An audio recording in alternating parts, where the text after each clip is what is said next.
YouTube. Just wanted to get on here and post a quick video because I keep getting the question, why don't you have a YouTube channel? People see this thing next to me, the Goldwing Swap Bug, and they keep asking me to post it.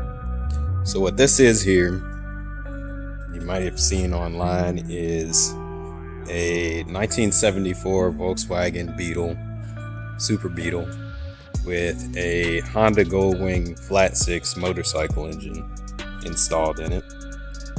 And it makes about 100 to 120 horsepower. That's at least double what it made from the factory. I believe these engines, the 1600 dual port that was in this before, made around 64 horsepower, so we've effectively doubled it. I still got the original tires on here, not from factory from 1974, but the tires that were on it when I got it, 165s.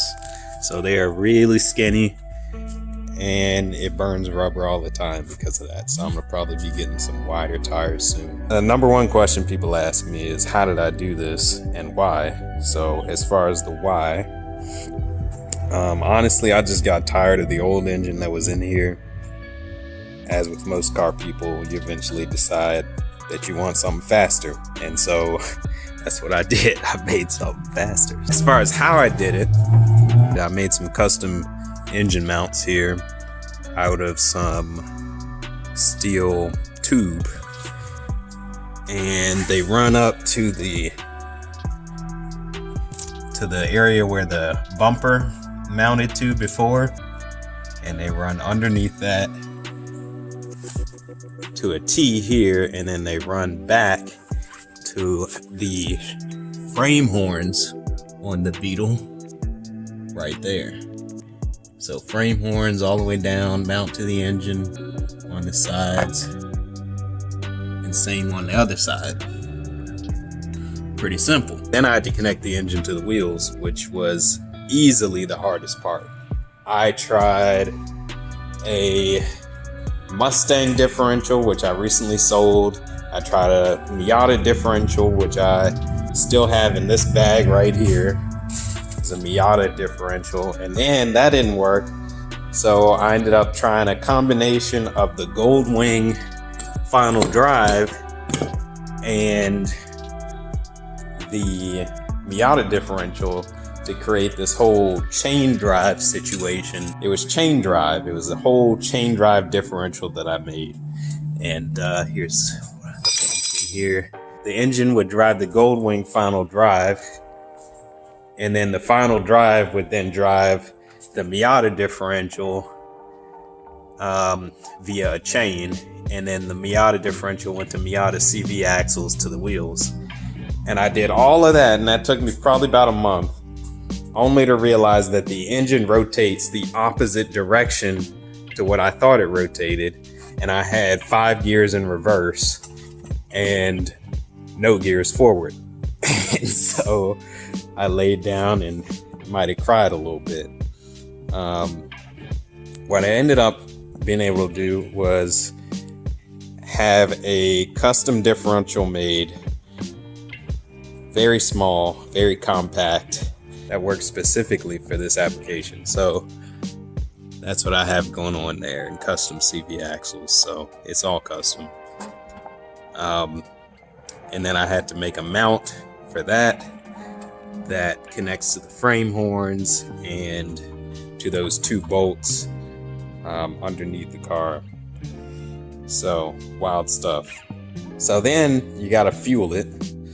I ended up using an electric fuel pump underneath the car where the fuel tank is, ran fuel lines all the way down the side, and then I decided to go ahead and regulate the pressure. So I ended up using this Holley fuel pressure regulator. Fuel goes to this regulator. It has a return line back to the fuel tank, and then it sends around whatever you set it to, but I got it set to around 4 psi of fuel pressure to the dual carburetors. Then you need air filters. So me and my buddy, we 3D printed these custom fuel filter housings here. filter your air. Then you got to wire everything up. And I ended up having to make a custom wire harness. I used the Goldwing ECU. Just let me open this up. This is the Goldwing ECU, which I ended up mounting underneath the seat after I made this rear seat delete here. And so we got an ECU. This is a prototype wiring harness, so it's got all these tap splices here. I'm getting rid of these as soon as I can, but the whole thing ended up being pretty complicated because I had it pretty straightforward at first, and it would burn stuff out.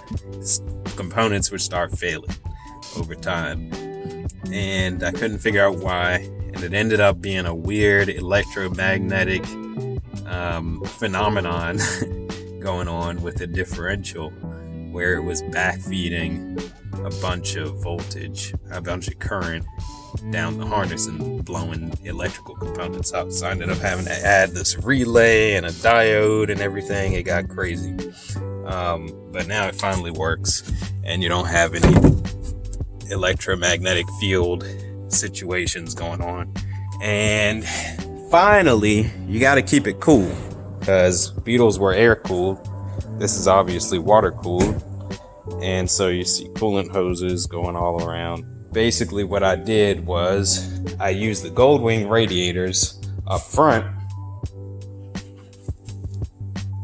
You can just barely see them. There's one here, and then there's one over here. So air comes into the Super Beetle vents. They're pretty compact. They're only about this high. And use the Goldwing fans, and then it rejects the heat out of the side under here and not underneath the hood. That was one lesson that I learned, is you cannot reject the heat underneath the hood, because then it'll just get recycled back into the radiators and it'll overheat. So ended up doing that. I'll show more of that in the future video, because right now it's pretty rough in there and I'm not proud of it. But it's a prototype, right?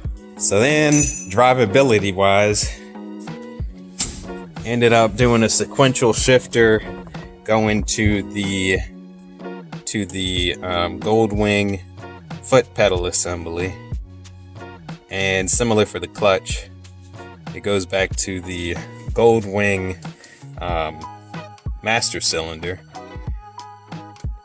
and the pedal is basically connected via a custom cable to that, which is mounted in the back of the car, and so you're able to shift.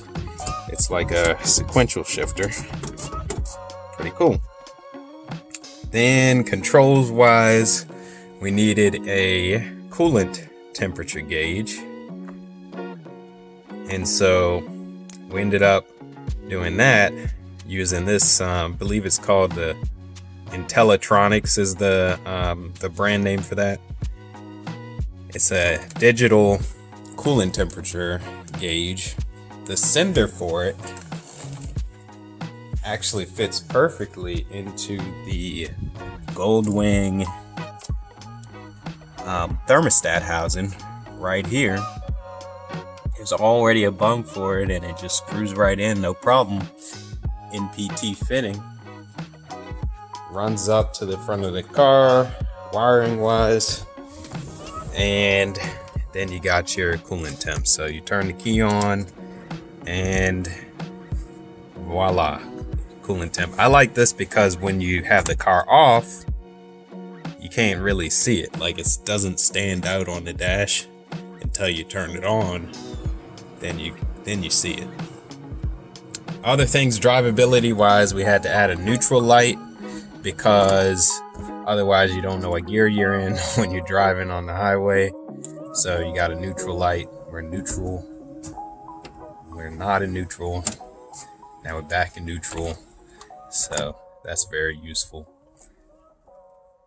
But yeah, other than that, I mean, it's pretty solid car. I mean, pretty straightforward once you know what's going on. Once you have it done, you know. Now that I have it done, it makes a lot of sense. In the process, it did not make very much sense at all. It was chaotic. But it's pretty drivable, and it starts right up. Like, I'll start it right here for you. So, fuel pump. We're in neutral, and just fire it up.